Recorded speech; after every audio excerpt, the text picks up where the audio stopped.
waa dhacdo murugo iyo argagax badan. Laba habeen oo isxigta waxaa halkan ku dhintay 6 qof oo isku qoysa.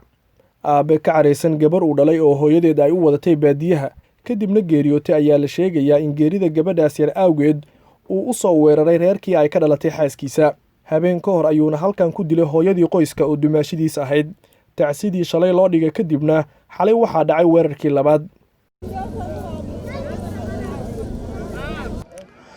sida dad goobjoogayaal oo halkan soo gaaray markii mashaqada ay dhacday ay noo sheegeen dhibku waxa uu ka dhacay halkan gaar ahaan qoyska qayb ka mid ah sida aabaha iyo caruurtiisa halkan ayay fadhiyeen oo marka xilli fiida maadaama ay halkan ay ku leersanayeen qoyska qayb ka mid ah halkaas ay ku jireen dadka deegaanka waxay noo sheegeen in ninka oo watay indha shareerkan oo dadku ay sheegeen in halkan uu uga tagay in halka inta yimid dhinacaas guriga inta ka soo galay oo rasaas uga soo furay taas oo marka aan loo kala aabayeelin oo caruur iyo dadkii guriga jooga dhammaan halkan ay ku wada qaar dhinta iyo qaar dhaawac ay noqdeen waxa ugu weyn oo xaaladda sii murjisana waxa ay ahayd in tacsi halkan ay ka jirtay marka ay wax dhacayeen maadaama habeen ka hor la dilay hooyadii guriga oo tacsideeda loo joogay oo maalintii markay tacsida dhacday la dilay iyadoo xaamil ah kadibna habeenkii haddana qoys dib loogu soo laabtay oo mar kale markaasi la dilay aabihii iyo qaar ka mid caruurtiisa runtii waa xaalad aad u muruga ah oo dadka deegaankan jooga oo dad barakacyaal oo danyar u badan ay aad uga murugaysan yihiin oo marka halkan ay isugu soo baxeen دكتور اسمر محمد معوالي لها waa galay macnaha wiil saddex waa goobyaal ahayd odaga iyo labadiis wiil aan noolaay dhaqdhaqaaq sameynay wiilaan u wacday gurmad waxaan dhahay mid dhaqdhaqaaq sameyno inuu nool yahay maleena kaalay ambalaas igu yeeray walaalayaalo wiilashu waa soo galeen wiilkii fiiriyaan wiilka adiga soo urfrfana cabaar kadib adiga nin gor marka waxay dhahan walaale cunugan waa xaraarugooya marayna mujeedido waa xaraarqooya bas ad cunugii sida adiga in wiilashu inay qaadaan isku soo diyaariyaan adiga wiilkii wax yar ka bacdi naftu waa ka baxdaybo laba naaga qolkan jiftay saddexda meedna halkan saddexda oo wiilka iyo ninkii oo ilmaha dhalay iyo ilmihiisana hal meel ay wada jifeen oo midna xaraaruga soo nool aan ugu soo galay oo marka daba nafta deysay laba naagna intay ku jiraan kaas waxaan dhahay walaale dadkaaniyay maxaa oo ambalaas ugu raadiyo kaas waxay anaga waa naxsanay anaga aba ayaabanay dhaheen laba naaga gudaha ku jirtay maya labadana gudaha ku jireen dhaabacna ma ahayn waa fiicnaayeen laakiin dad dhaawac waa ku jiri oo macnaha dadka oo adigu ambalaasta loo qaaday xalay dhibka uu gaaray ayaa inoo sheegay in iyagoo la fajacsan geerida hooyada ay haddana waayeen qayb kale oo qoyska ka mid ah moronkan wuxuu ku dhashay gabarta isaga oo qaba ya bartaan joogtay aabaheeda u yeeray dhobay aadi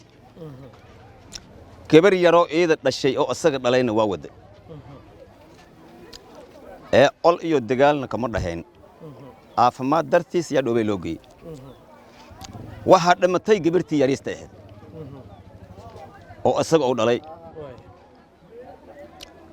waxaa laga dooday gabarteeda idinkaa dilay iyo anagu waa dhalnaysaa u dilaynaa ayagoo arrintood taas ay marayso gabarteyda idinkaa disheen boorka aniga aan booray waa idinka dambeey doonnaa oo yidhi ninkii dumaashiga ahay hadda gabarta dilay kadib waxaa dhacday inuu guuray ahaan gabarteeda lagu dilo shalay 12 sano intaan joogaanay waxaan raadiyey isagii marka aan raadiyeyna waa waayey gabar walaashiisa ayaan ka arkay meelahaas iyadaan waday saldhigan geeyey gabadha see loo dilay gabarta tan la dilay tan lagu dilay waxaa lagu dilay gabartayda idinkaa dilay aartisha lagu dilay iyadu ma qoyska inta ka mid ahayd mase ka hor la dilay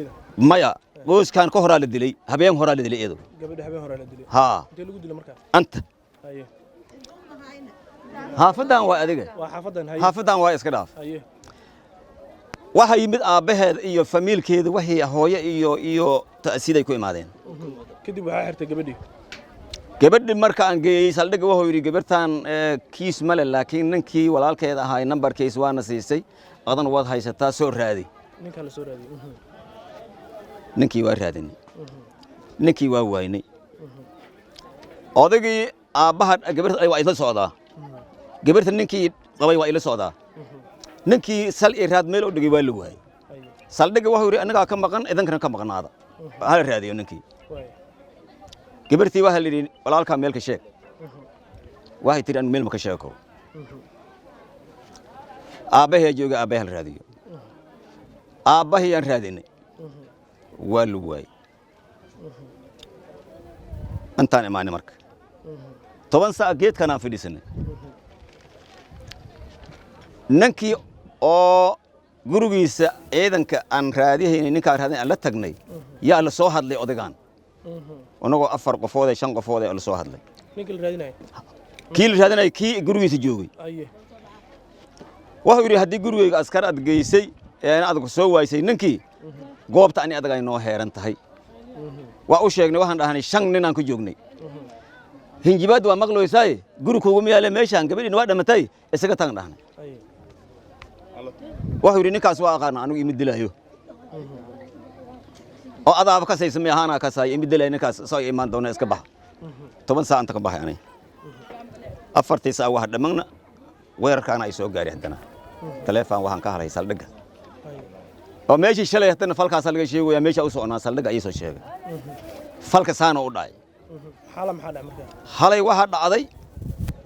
in laga soo noqdo reerkan odagii gabarta dhalay oo gabarta dhamatay dhalay wiilkii qabay gabarta oo qabay in inta ka naf waayaan qaarna ay ka dhintaan isbitaalka saldhiga waa soo sheegay markuu inta soo aaday oo tabalantu waa maqlahay waxaan haddaan u soconaa meesha falaa ka dhacay waxa xalay wax dilay maxay markii markaa dadka xalay waa dilay sida hadda loo qorsheynayaan ku sheega markii laga soo qaado raadka hore u dhacay hinjibaad iyo gabadha dilaa sanad dilay masaa marka hadda sida warka u dhacayo way fahanaya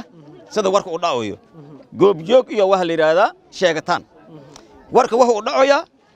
ninkii xalay wax dilay oo seedigiisina xalay oo shalay hinjibaaday inuu reerka u soo dhacay haddana mar labaad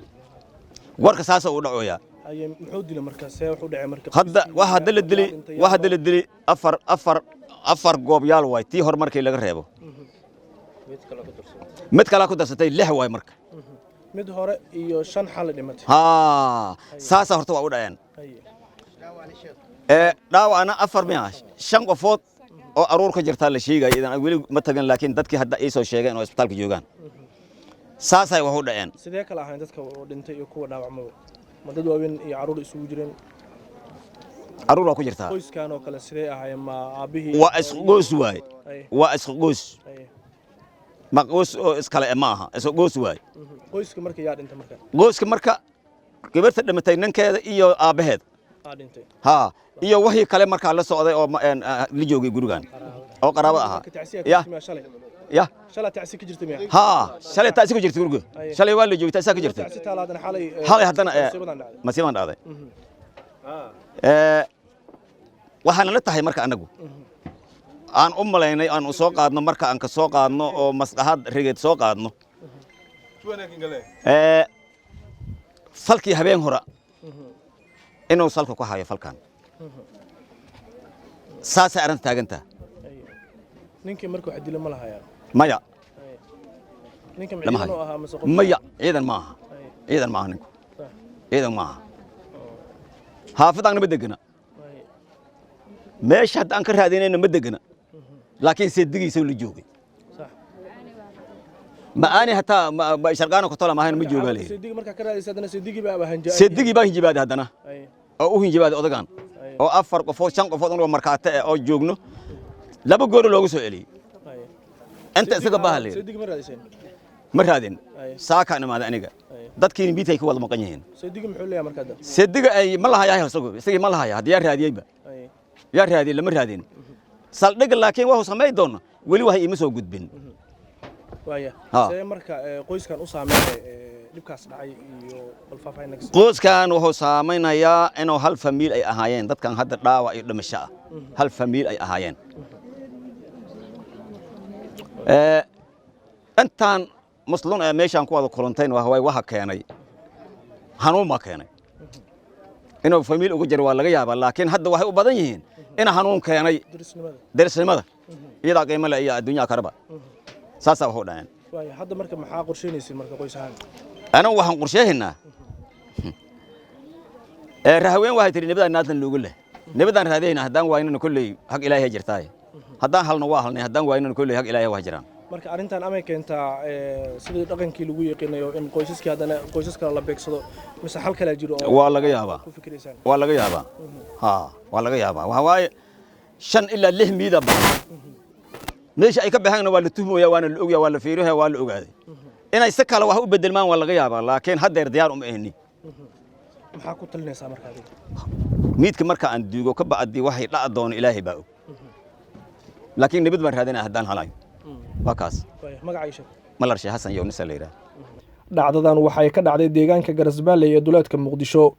gaar ahaan deegaan ay ku nool yihiin qoysas barakacayaal iyo danyar ah qoysaska halkan ku nool waxay ku beertay walaac waxaana ay qabaan cabsi la xiriirta waxa xigi kara dhacdadan maadaama qofkii dilka geystay uu hubeysan uu baxsaday qoyskii dhibka uu gaarayna weli aysan cadaalad helin Abbas Hussein Muuse Hon Cable TV Muqdisho